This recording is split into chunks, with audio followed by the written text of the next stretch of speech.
Hi, shalom everyone. As you can see, I'm live, actually traveling to another city here, just from the city of Bet Shemesh. At the moment, continuing this awesome series of the Daf Yomi over here. We're actually just going out of Bet Shemesh at the moment. And what better place to share over some words within regards to the Daf Yomi. We are actually now in Masechet Bava Metzia, friends. We're already on page 42. What's 42, friends? It's Mem Bet. Naturally, Mem is the gematria numerical value of 40, and the Bet naturally is number 2. So friends, what's going on in today's stuff over here we're learning all about? We're going to learn some wisdom in regards to how we as individuals should safeguard our money. How should we shomer our kesef, money? How do we do it? Let's say, for example, hypothetically someone wins in the Russian roulette. God forbid, no one should gamble 20,000 quid or whatever, or got a stash of cash. How do you store it back in those days, modern day?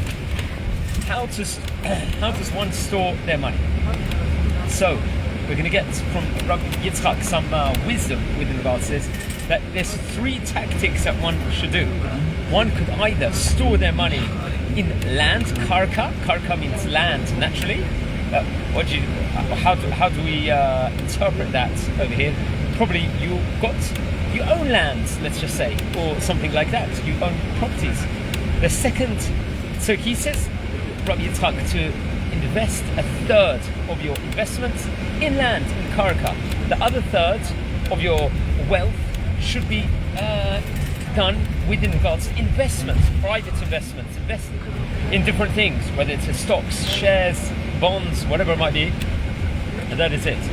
And the other third of the money which someone owns, they actually have that liquid form over there. So in some different form of aspect, have like the coins, so have the notes, have that stored somewhere for a rainy day, as they say. Have that. That was advice in the Talmudic times. This was, we're talking about 2,000 years ago, inside the Gemara.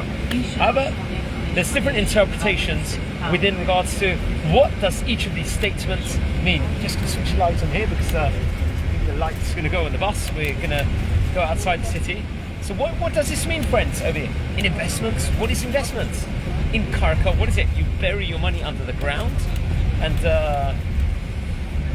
when you've got a liquid form, you've actually got it there, or you've got it in the bank with a cash machine to take it out straight away. What is it talking about, friends? So Shmuel, the great Rabbi Shmuel in today's Daf Samuel, is going to speak about it and grapple within regards to it. But one thing I would like to say is that one should be very careful where they store the money, who they give their money to.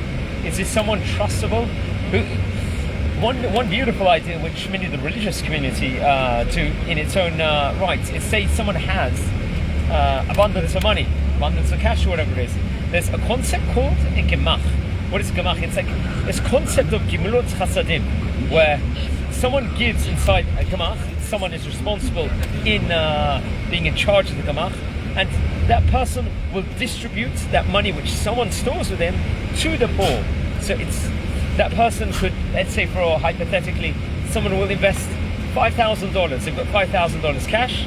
I don't want to give it to the bank. I want to give it to the gemach. What's the beauty about a gemach over here, friends? The gemach itself, if they keep the money and they give it to people in need. However, these people that are in need, let's say someone's going to pay off for a wedding, and they need to pay for a wedding call, wedding dress, all these different things.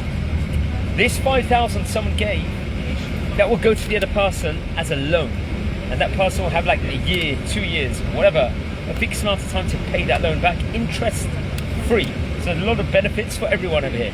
The person that's borrowing the money obviously is in a win-win situation, doesn't have to pay a ridiculous 5-10% extra interest on the amount he borrows, so he gets that off, and he knows that he's going to shoot that, so that it's within regards to a gemach.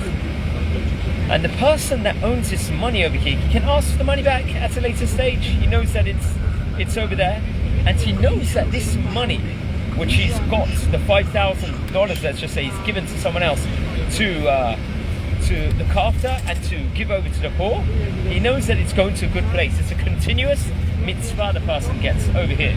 Whereas, suppose you could argue that, say he left it inside a bank and it's just there. Obviously, naturally, there might be a 1%, 2% interest increase. There's always a risk that the bank could go kaput also, but he's not getting a mitzvah at that point in time.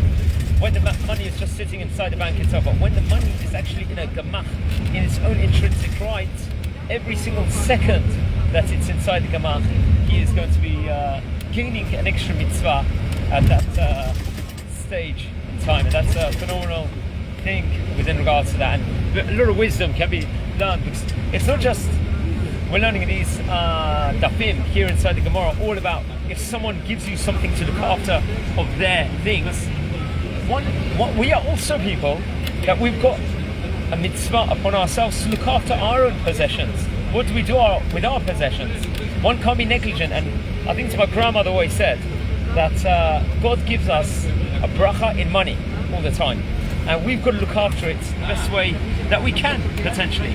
He's given us this money to look after. That's why you say you're walking inside the street, you don't see a few pennies on the street. You know, that's got worth, it's got money.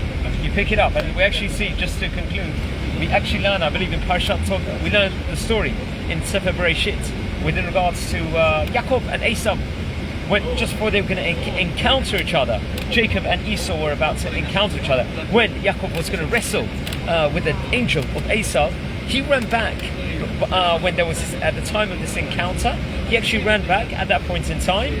And at that point in time, why did he run back? It was a risky situation. He was going to potentially meet Esau, but he forgot some pitchers of oil, according to some opinions. Some people tie this in with a Hanukkah story, but some people also tie in that because that was his money he worked for and everything else, you know how important it is to someone else to look after their own money itself. There's a bracha inside of it. There's a blessing inside of it. And we just learned in the previous stuff I'll just reiterate that, which I related over in one of the previous stuff was that someone will enjoy one kav of their own produce than 9 kavim of someone else's produce. Because when it's your thing, you work for it, and everything else, you can enjoy more. Say for example, a institution might give you a certain amount, a big amount of money. It's going to be fantastic. But say you earn your own salary, and it's a meager salary even. But at the end of the day, you worked for it, you worked hard for it. You're going to value it more and everything else. And that's the value of it. How we invest our stuff, how we invest our money. Do we do it in a good investment? Do we give it out to other people? How much do we give to the poor? Those are all very important issues which is discussed and can be grappled in today's page. So guys, watch this space, might do more videos. Well, I'm Elad, wishing you a fantastic evening, and please watch over the series. Don't forget to smash the like button wherever you're watching this from, and smash the subscribe button also. I'm leaving you some scenes over here of the city of going outside Bet Shemesh.